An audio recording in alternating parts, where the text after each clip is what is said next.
Maybe we took the wrong trail, and I won't have to go over the knife edge, I pleaded with myself for the 1,000th time.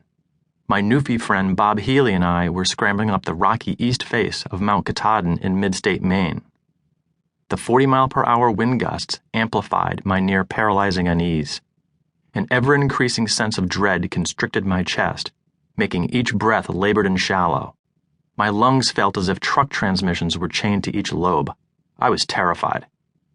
It was July 1992, and I had a 4-year-old chiropractic practice, a 3-year-old marriage, and a 1-year-old son. I had been an endurance athlete since the age of 12 and a hiker since I could walk. With family and business constraints, I could get FWA, full wife approval, for one 3-day backpacking trip per year. This was that trip, and I was hating it.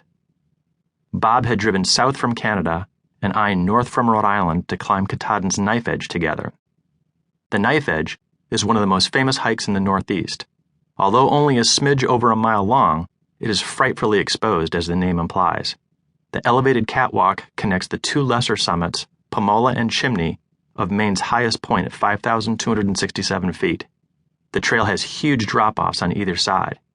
We were told by the 20-something park ranger we met on the climb that if a climber falls or is struck by lightning, his or her chance of survival is minuscule. I had come up a day before Bob and had in fact summited the mountain alone the previous day by the non-scary Hunt Trail. Hunt was part of the Appalachian Trail system.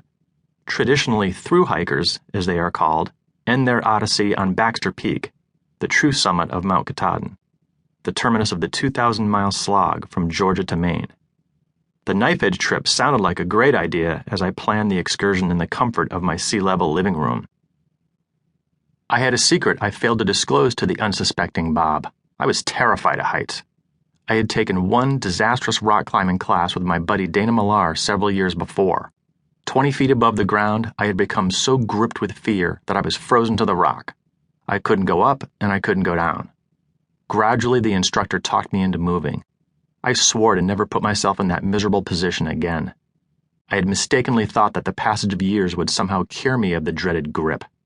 Alas, the overwhelming fear that had tethered my muscles and mind into stasis was alive and well. I hate this. I hate this. Why did I do this to myself again? I bemoaned silently. I almost had myself convinced that we were on the wrong path, and I would be saved the embarrassment of admitting my weakness to Bob. After some hours, we crested a stony plateau, arrived at Pomola Peak, and gazed for the first time at the edge. The route looked